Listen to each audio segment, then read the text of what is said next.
Kemarin persidangan Nadiem Makarim jelas menyampaikan bahwa dia menyetor ke Jokowi 4,1 triliun. Betul? Kemudian juga Dadan, keterangan dari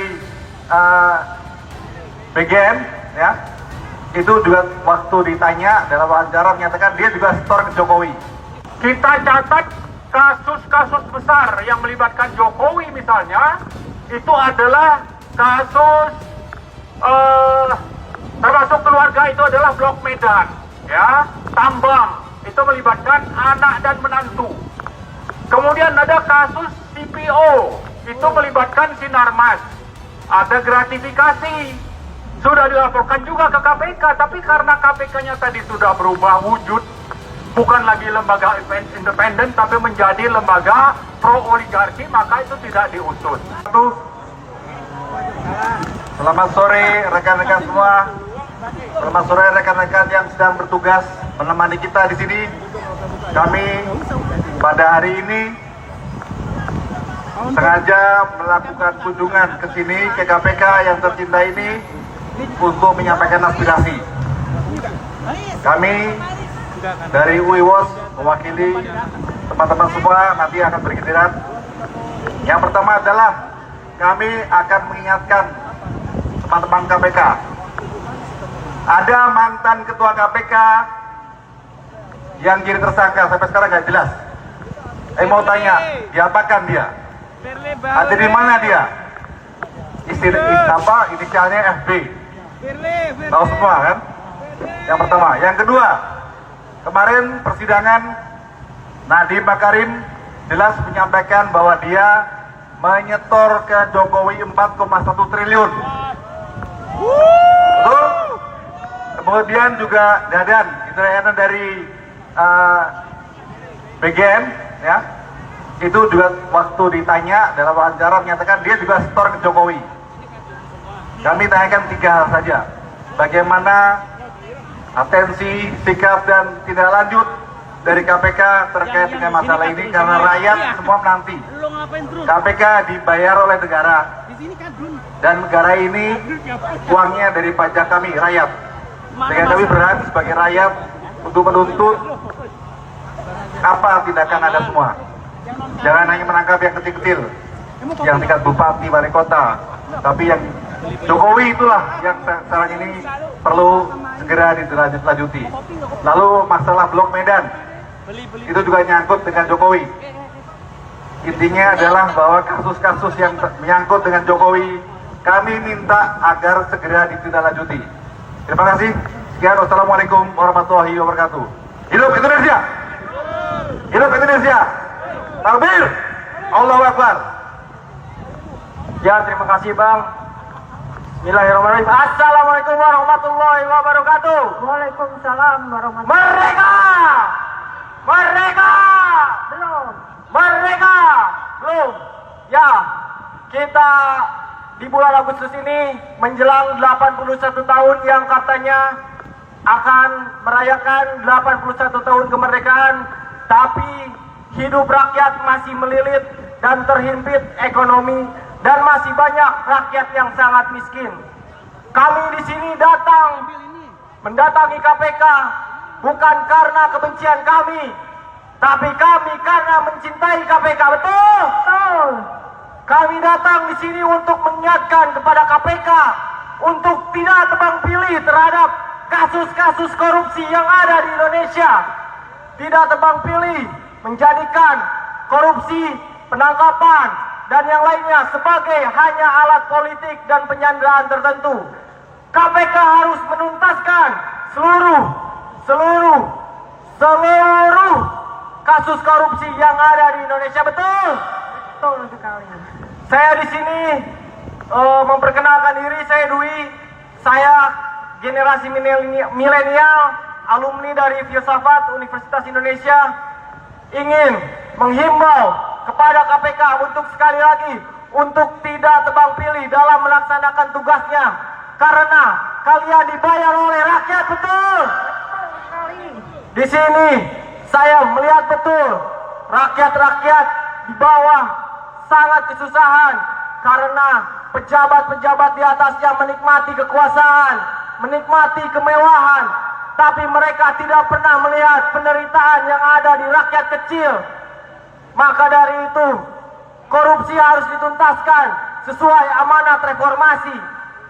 Jangan sampai kita lupa bahwa KPK didirikan untuk melaksanakan keadilan, bukan hanya menangkap kasus-kasus kecil, tapi juga menangkap proyek-proyek korupsi yang sangat-sangat besar. Jangan sampai koruptor-koruptor itu dilindungi. Maka dari itu, saya menghimbau kepada semua untuk berjuang terus mengawal isu-isu kasus korupsi yang ada di Indonesia. Jangan sampai kita kecolongan, betul? Tangkap koruptor! Adili koruptor! Hukum mati koruptor! Sekian dan terima kasih. Wassalamualaikum warahmatullahi wabarakatuh. Baik, terima kasih. Assalamualaikum warahmatullahi wabarakatuh. Jadi hari ini kita datang dalam kelompok konvoi kebangsaan dalam rangka hari ulang tahun veteran.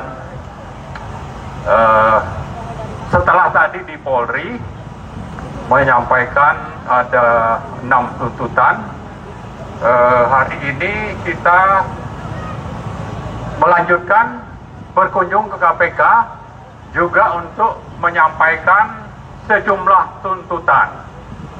Tuntutannya itu ada hal-hal yang sangat penting, tapi sebelum itu kita ingatkan KPK bahwa KPK ini dibentuk setelah tuntutan rakyat lewat reformasi 97-98 yang melahirkan TAP MPR nomor 11 tahun 98.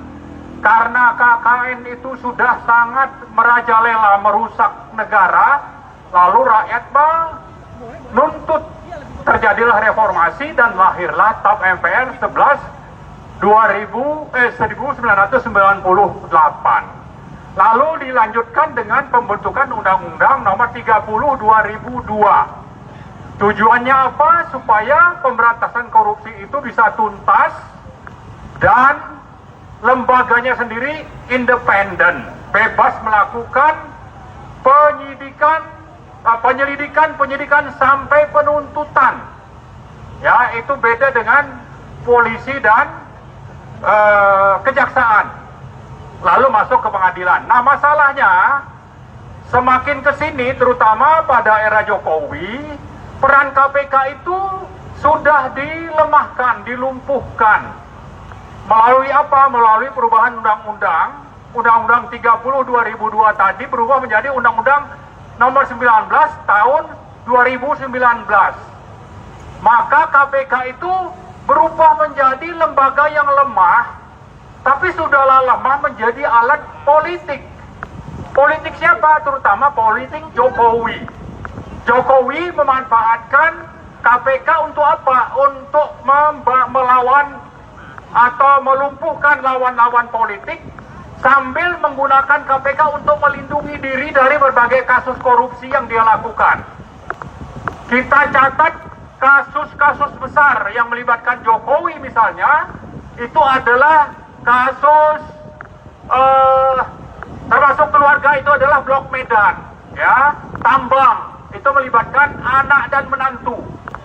Kemudian ada kasus CPO, itu melibatkan Sinarmas, ada gratifikasi, sudah dilaporkan juga ke KPK, tapi karena KPK-nya tadi sudah berubah wujud, bukan lagi lembaga independen, tapi menjadi lembaga pro-oligarki, maka itu tidak diusut.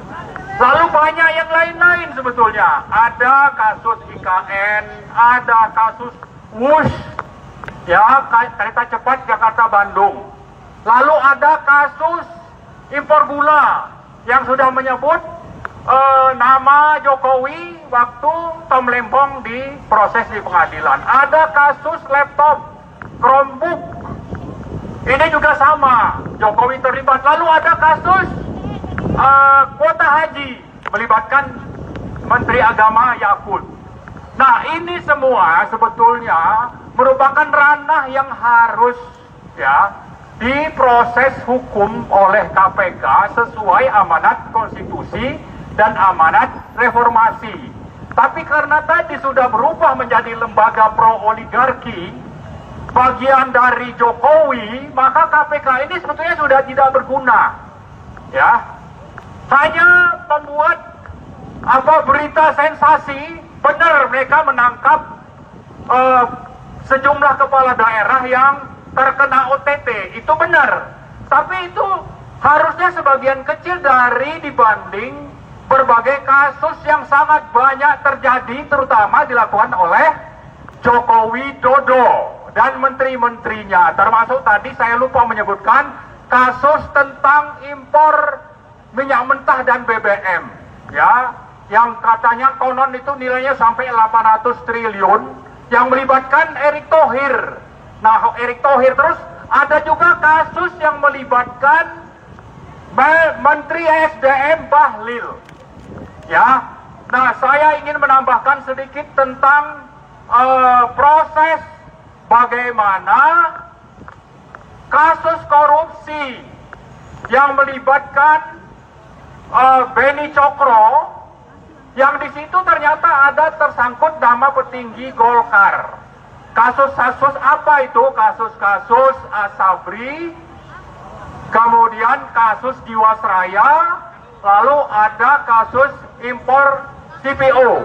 Nah, kasus ini sebetulnya adalah kasus yang dipakai oleh Jokowi untuk mencaplok Golkar. Tapi dia tidak menjadi ketua di situ, tapi menempatkan orangnya yaitu Bahlil.